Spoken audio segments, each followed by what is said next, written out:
এদিকে হাইকোর্ট থেকে ব্যারিস্টার সুমনকে সতর্ক থাকতে বলা হয়েছে, কেন অসাধু কিছু লোক ব্যারিস্টার সুমনের বিপক্ষে লেগে গেছে, এই জন্যই সতর্ক। মনে রাখেন একটা গ্রুপ আপনার বিরুদ্ধে দাঁড়ায় গেছে, যারা চাচ্ছে আপনার কেরিয়ারটা ধ্বংস হয়ে যাক, আপনি একটু সাবধানে থাকবেন। উনি আমার এই বললেন আর কি। আজকে হাইকোর্ট বলেছে তার বিরুদ্ধে অনেকে লেগে গেছে, এটিকে আপনারা আসলে কি মনে করেন যে যথাযথ? আসলে অনেক গ্রুপ তো অনেক ইনভেস্টেড গ্রুপ আছে, তারা তো সুমন ভাইয়ের বিরুদ্ধে লেগে আছে, যেহেতু অনেকে অনেক টাইম স্বার্থের বিরুদ্ধে যারা সমাজের বিভিন্ন। আসসালামু আলাইকুম দর্শক, দেশ ও দেশের বাড়ি থেকে যারা এই মুহূর্তে ভিডিও অন করেছেন সবাইকে অসংখ্য অসংখ্য ধন্যবাদ। দর্শক, প্রথমেই শিরোনাম। হাইকোর্ট থেকে বর্তমান সংকেত দেওয়া হয়েছে ব্যারিস্টার সুমনকে যে উনি যেন সতর্ক থাকে, কারণ তার পিছনে কিছু শত্রু লেগে গেছে যারা ব্যারিস্টার সুমনের যে কোনো মুহূর্তে ক্ষতি করতে পারে।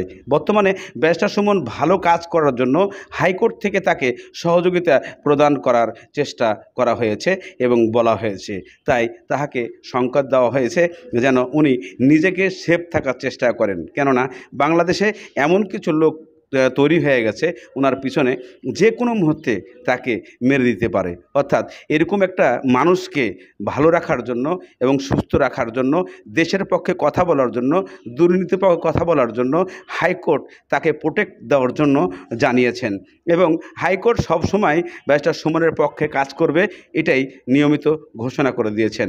এদিকে ব্যারিস্টার সুমন এই বক্তব্যের প্রতিক্রিয়ায় কি বলেছেন আমাদের ব্যারিস্টার সুমনের কাছে চলে যেতে হবে। তবে তার আগে ভিডিওটা একটু ধৈর্য সহকারে আপনাদেরকে দেখতে হবে।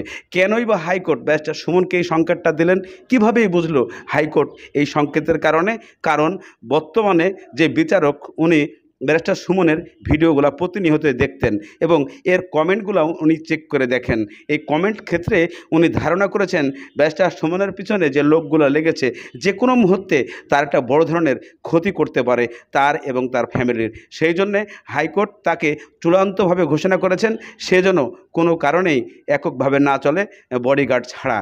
এদিকে চলুন কি বলেছে হাইকোর্ট থেকে তার নির্দিষ্ট কিছু কথা। শুরুতে জানতে চাইবো, হাইকোর্ট আপনাকে একটু উচ্চমাত্রার প্রশংসা করেছে, কি কারণে এই প্রশংসাটা? হাইকোর্ট বলেছেন যে আমি অনেক পিআইএল যারা পাবলিক ইন্টারেস্টে মামলা করে তাদের অনেককেই দেখেছি যে অনেকেই হয়তো মামলা করে এই যে টিভি ক্যামেরাতে এসে পরে আর খবর নেন না।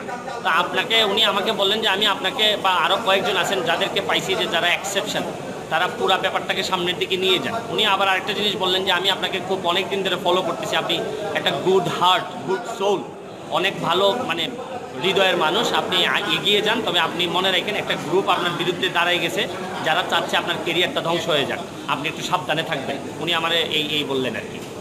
সাবধানতার বিষয়টা আসলো কি কারণে? আসলে উনি ওই যে বললেন যে একটা গ্রুপ আমার কেরিয়ার ডিস্ট্রয় করার জন্য লেগে পড়ে আছে এই কোর্ট অঙ্গনেই, তো এই জন্য ওনারা বলছেন আর কি যে একটু সাবধানে থাকার জন্য। কোর্ট আশা করতেছেন যে আমি এইভাবে আমার কাজগুলো চালিয়ে যাব। কোর্ট শুধু আপনার এই কোর্ট অঙ্গনের পিআইএল নিয়ে কথা বলে নাই, কোর্ট বলেছে যে আপনি যে ধরনের কাজ করছেন, আপনার পোস্টগুলো দেখে, আপনার অ্যাক্টিভিটিসগুলো ফলো করে, এবং সে কারণেই বলেছেন যে আপনি যে কাজটি করছেন সেটিতে আপনি লেগে থাকেন, আমরা আপনাকে ইভেন বলেছেন যে আমি ব্যক্তিগতভাবে আপনাকে সাপোর্ট দেবো, এরকম। রাইট। উনি বলেছেন যে আপনি অন্যান্য যে কাজগুলো করেন কোর্টের বাইরেও, এগুলো আমরা ফলো করি, এগুলো অনেক বেশি মানুষের কাজে লাগে এবং আমরা এটার ব্যক্তিগতভাবে, কোর্ট বলেছেন, আমি মনে করি যে আমরা আপনাকে সাপোর্ট দিই এই কাজগুলো যেগুলো মানুষের কল্যাণে কাজ হয়।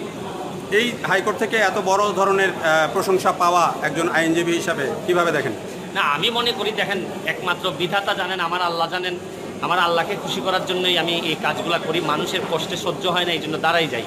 মনে করি যাই হোক, আমি কিন্তু আপনি দেখেন এক পর্যায়ে বলছি যে দরকার হইলে যদি মনে করেন যে আমি গভর্নমেন্ট আইনজীবী, আমাকে আপনারা এইখান থেকে বাতিল করে দেন, আমাকে বিদায় করে দেন, তারপর আমি এই কাজগুলো করতে চাই। আর প্রশংসা, মানুষ প্রশংসা করে, এটা খুশি হওয়ার বিষয়, তবে সকল প্রশংসা আমার আল্লাহর উপর, যে তিনি হয়তো যার রহমতের কারণে আজকে আমি এই জায়গায় আসছি। ডিএজি আপনার অ্যাপয়েন্টমেন্ট নিয়ে প্রশ্ন তুলেছিলেন যে আপনি আন্তর্জাতিক অপরাধ ট্রাইব্যুনালের প্রসিকিউটর, যেহেতু আপনি সরকারের নিয়োজিত, ফলে আপনি জেল অথরিটির বিরুদ্ধে এই ধরনের একটি মামলায় লড়তে পারেন না, করতে পারেন না। ইন্টারন্যাশনাল ক্রাইমস ট্রাইব্যুনালের প্রসিকিউটর হিসাবে যুদ্ধাপরাধীদের মামলায় আমি ওদের পক্ষে যেতে পারবো না, আমি এটা মেনটেন করি। আমি কোনো যুদ্ধাপরাধীর পক্ষে কখনোই যাব না, এটা ব্যক্তিগতভাবে, এটা আমার অন প্রিন্সিপাল। কিন্তু যেখানে রাষ্ট্রের অসংখ্য জনগণ ক্ষতিগ্রস্ত হচ্ছে, যেখানে আমি একজন আইনজীবী হিসাবে আমার আরেকজন আইনজীবীর মৃত্যুতে আমি তো বসে থাকতে পারি না। সরকারের আইনজীবী মানে এই না যে আমি সরকার আমাকে বলে দিছে যে আপনি কোথাও যেতে পারবেন না, আমি নিজে যেখানে সংক্ষুব্ধ হব এখানে আমি দাঁড়াবো, এটা মানুষ হিসাবে আমার দাবি। সরকার তো আমাকে দিয়েছেন একটা কন্ট্রাক্টের মাধ্যমে যুদ্ধাপরাধীর মামলা পরিচালনার জন্য। আমি মামলা পরিচালনার পর যে কাজগুলো আমার নিজে সংক্ষুব্ধ হই এগুলো আমি করব। এখানে যদি করার কারণে যদি সরকার মনে করেন আমার বাদ দিয়ে দিবেন না, আপনার যে অ্যাপয়েন্টমেন্ট লেটার আছে সেখানকার অথরিটিটা জানতে চেয়েছেন এবং আপনার অ্যাপয়েন্টমেন্ট লেটার আমি অ্যাপয়েন্টমেন্ট লেটার নিয়ে আসছি, আমি এখনই যাবো ওনাকে দেখাতে। আজকে জমা দেবেন? না, আজকেই জমা দেবো। তার মানে যে চ্যালেঞ্জটা সরকার পক্ষ থেকে দেওয়া হয়েছে, ডিএজি দিয়েছেন, সেটি আপনি নিয়েছেন? জি জি, চ্যালেঞ্জ। আপনার অ্যাপয়েন্টমেন্ট লেটারে তেমন কিছু নাই? না না, বান নাই, কোনো বান নাই যে আমি অন্য কোথাও মামলা করতে পারবো। একটু আইনজীবীদের সাথে আমরা কথা বলি। এই যে ব্যারিস্টার সুমন এভাবে কাজ করার ফলে আজকে হাইকোর্ট বলেছে তার বিরুদ্ধে অনেকে লেগে গেছে, এটিকে আপনারা আসলে কি মনে করেন যে যথাযথ? আসলে অনেক গ্রুপ তো অনেক ইনভেস্টেড গ্রুপ আছে, তারা তো সুমন ভাইয়ের বিরুদ্ধে লেগে আছে, যেহেতু অনেক কাহিনী স্বার্থের বিরুদ্ধে যারা সমাজের বিভিন্ন অপকর্ম বা বিভিন্ন অন্যায় করে তাদের বিরুদ্ধে সুমন ভাই কিন্তু কথা বলেন এবং কোর্টে আসেন। সেই কারণেই মূলত সুমন ভাইয়ের বিরুদ্ধে কোর্ট এটা অ্যাপ্রিহেনশন করছেন যে সুমন ভাইয়ের বিরুদ্ধে কিছু গ্রুপ লাগছে, তারা সুমন ভাই ক্ষতি করতে পারেন। কোর্ট নিজে উইলিংলি এটা বলছেন। তো সেই ক্ষেত্রে আপনারা তো সুমন ভাইয়ের কাছাকাছি থাকেন, কী ধরনের মানে রিস্ক থাকতে পারে?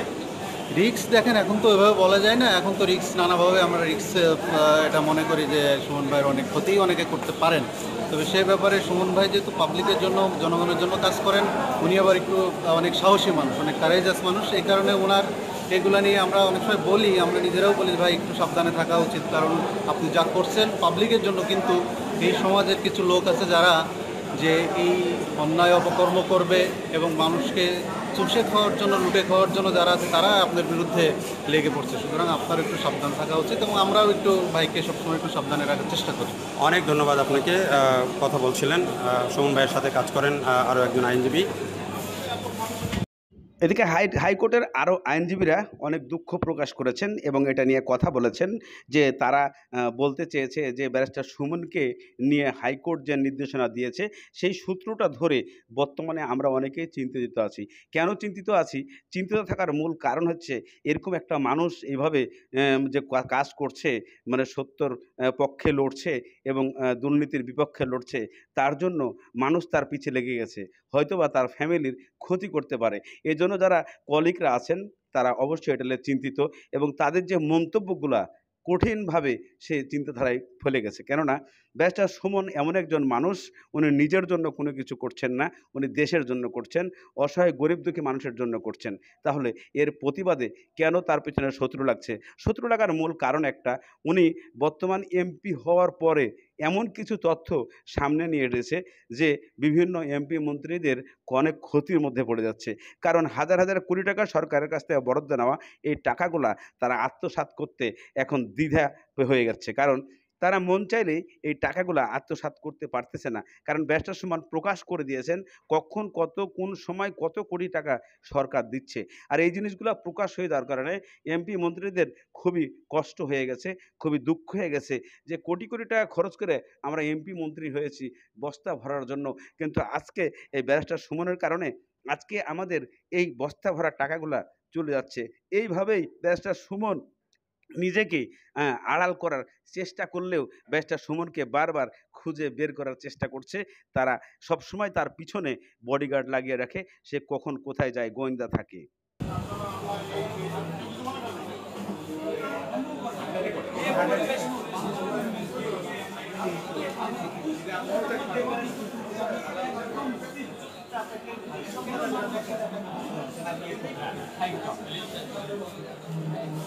সুমন ভাইকে আজকে হাইকোর্ট প্রশংসা তো করেছেই, পাশাপাশি বলেছে যে ওনার বিরুদ্ধে একটা গ্রুপ লেগে গেছে।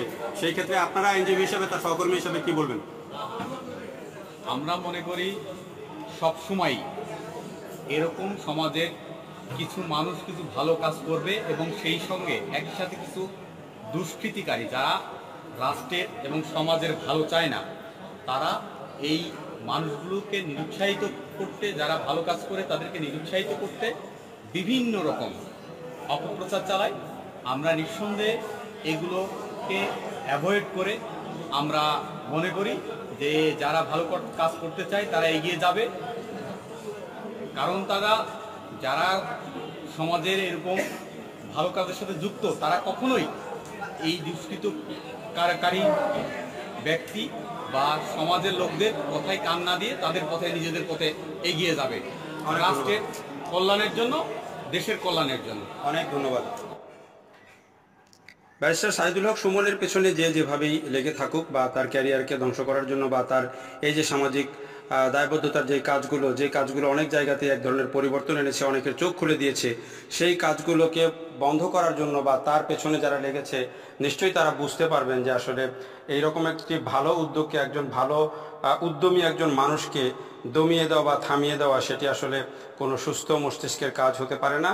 তাই আমরা আশা করব তার পেছনে যারা লেগেছেন, তার ভালো কাজগুলোকে যারা তাকে ভালো কাজ থেকে বিরত রাখার জন্য চেষ্টা করছেন, তাদেরকে বলবো আসলে তার কাছ থেকে শিক্ষা নিয়ে নিজেরাও যেন মানুষের জন্য এভাবে কাজ করতে পারেন এবং তার মতো এমন সফল হতে পারেন, তার মতো এমন প্রশংসা যেন সবাই পান, সেই প্রত্যাশাই আমরা করি এবং সেই প্রত্যাশা নিয়ে এখনকার মতো ভিডিও থেকে বিদায় নিচ্ছি। নিশ্চয়ই পরবর্তীতে আবার অন্য কোনো ভিডিওতে আপনাদের সাথে কথা হবে। ভালো থাকবেন সবাই। দেশে এবং দেশের বাইরে যে যেখানে আছেন সবার সুস্থতা এবং মঙ্গল কামনা করছি। সবাই তো আইনজীবী বন্ধুগণ, ওনারা বলেছেন যে ভিডিওটা আমরা জমা দিয়েছি এটা ওনারা আমাদের কাছ থেকে দেখতে চান। যে আমরা বলেছি যে ভিডিওটা সারা বাংলাদেশের মানুষ দেখেছে, ওনারা এখান থেকে দেখে ওনাদের হচ্ছে না, ওনারা আবার এখান থেকেও দেখতে চান। আমি মনে করি একটু সময় নেওয়ার জন্য হয়তো চেষ্টা করেছেন এবং কিছুটা সফল হয়েছেন। সফল হয়ে আগামী 10 তারিখে আবার দিন ধার্য করেছেন এবং ওনাদের এই অ্যাপ্লিকেশনটা মঞ্জুর করেছেন। আমরা মনে করি মঞ্জুর করার মধ্য দিয়ে আমাদের মাননীয় আদালতের যে আদেশ এটা শিরোধার্য এবং ন্যায় বিচারের জন্য আমি মনে করি ঠিকই করেছেন। তবে আমার কষ্ট লেগেছে এই জিনিসটা যে সাবেক ওসি মুয়াজ্জেম সাহেবের পক্ষে আমি ভেবেছিলাম হয়তো কোনো আইনজীবী পাওয়া যাবে না, কিন্তু মাঝে মধ্যে যখন গিয়ে দেখি যে অনেক সিনিয়র আইনজীবী ছিলেন এইখানে, তখন আমার নিজের এই পেশার পক্ষ থেকে আমার কিছুটা লজ্জা লেগেছে যে ওনার পক্ষেও মানুষ পাওয়া যাচ্ছে। কারণ পেশা আমরা করি সবই ঠিক আছে, তবে কিছু জায়গায় অন্তত আমরা যদি বিরত না থাকি তাইলে এইরকম আসামিরা উৎসাহিত হয়, তারা মনে করে যে টাকা থাকলেই মনে হয় বড় বড় আইনজীবী পাওয়া যায়। এটা আমাকে ব্যক্তিগতভাবে ব্যথিত করেছে। আগামী 10 তারিখে চার্জ গঠনের জন্য দিন ধার্য আছে। আশা করি আমরা ওই দিন তার বিরুদ্ধে চার্জ গঠন করতে পারবো, যদি আমরা শুনানি করব, বাকিটা আদালত সিদ্ধান্ত নেবে। না, হ্যান্ডকাপ করানোর বিষয়ে তো আগেই আপনাদেরকে বক্তব্য দিয়েছি। না, আদালত এই ব্যাপারে কিছু বলেন নাই, হ্যান্ডকাপ তো পরানোর দরকার নাই, তবে কাউকেই যেন হ্যান্ডকাপ পরানো না হয়। ধন্যবাদ। না, আমি তো বলছি যে যারা প্রতিবন্ধী, পঙ্গু, তাদেরকেও হ্যান্ডকাপ পরিয়ে নিয়ে যায়, কিন্তু ওনারা জানেনই না যে আসলে এইভাবে হ্যান্ডকাপ পরাইতে হয় না। ওনারা শুধু হয়তো ওই যে ওনাদের নিজেদের পুলিশ ডিপার্টমেন্টের লোক বলে হয়তো কিছুটা পক্ষপাতিত্ব করেছেন, কিন্তু ওনারা জানেন না যে পক্ষপাতিত্ব করার মধ্য দিয়ে ওনারা ন্যায় বিচারই ইস্টাবলিশ করেছেন। এইটাই ন্যায় বিচার, যে রিস্কি না হইলে ওনারা হাত করা পড়াবেন কেন। তবে এইটা যেন পরবর্তীতে উদাহরণ হিসাবে আসে যে কাউকেই, সাংবাদিক, আইনজীবী, যেই হোক, সে যদি রিস্কি না হয় তারে কেন ডান্ডা বেরিয়ে পড়ায় আপনারা এই আদালতে নিয়ে আসবেন। এটা মানুষের চোখে লাগে।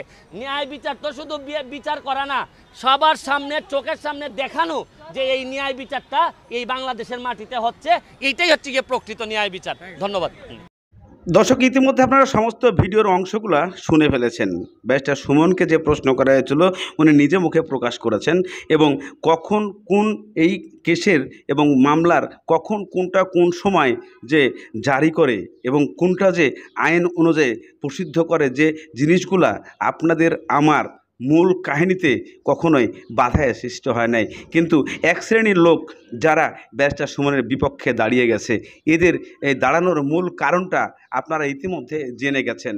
তবে বিশেষ করে যারা ব্যারিস্টার সুমনকে ভালোবাসেন তাদের উদ্দেশ্যে আমি বলতে চাই, আপনারা সবসময় একটা জিনিস মাথায় রাখবেন, যখন যে এলাকায় ব্যারিস্টার সুমন থাকবেন সেই এলাকার অবশ্যই আপনারা নিজেরা একটু সতর্ক থাকবেন এবং ব্যারিস্টার সুমন যে এলাকায় যাবে ওই এলাকায় ব্যারিস্টার সুমনের ভক্ত যারা আছেন আপনারা একটু চোখ কান খোলা রেখে তার পিছনে হাঁটবেন। কেননা বলা যায় না কখন কোন সময় কোন কারণে তাকে কিভাবে কোন কারণে যে ফেলে দেয় যা বলা যাবে না। কারণ এই মানুষটা আসলেই দুর্নীতির বিপক্ষে কাজ করতে গিয়ে উনি এখন মৃত্যুর পথে চলে এসেছে। কারণ তাকে সব সময়ের জন্য সতর্ক থাকার যে নির্দেশনা দিয়েছেন হাইকোর্ট, এটা খুব ফেলে দেওয়ার মতো না। কেননা ব্যারিস্টার সুমন যে কাজগুলো করেছে, এই কাজগুলোর সূত্র ধরে বাংলাদেশে আসলে এর পক্ষে শতকরা যারা এমপি মন্ত্রী যারা আছেন, শতকরা মনে করেন যে 95 জন লোকই তার বিপক্ষে, 5 জন তার পক্ষে আছে। তাহলে অবশ্যই ব্যারিস্টার সুমনকে সেফ রাখতে হবে। সেফ রাখার জন্য আমাদেরকে একটু করা হচ্ছে এবং তারা কিন্তু ভয়ঙ্কর ভূমিকায় রয়েছে ব্যারিস্টার সুমনের গাড়ি কিন্তু একটা দেশে থাকলে মানুষের জন্য কাজ করলে দুর্গতি আপনার কপালে থাকবে, কারণ মানুষের জন্য কাজ করে বঙ্গবন্ধু সপরিবারে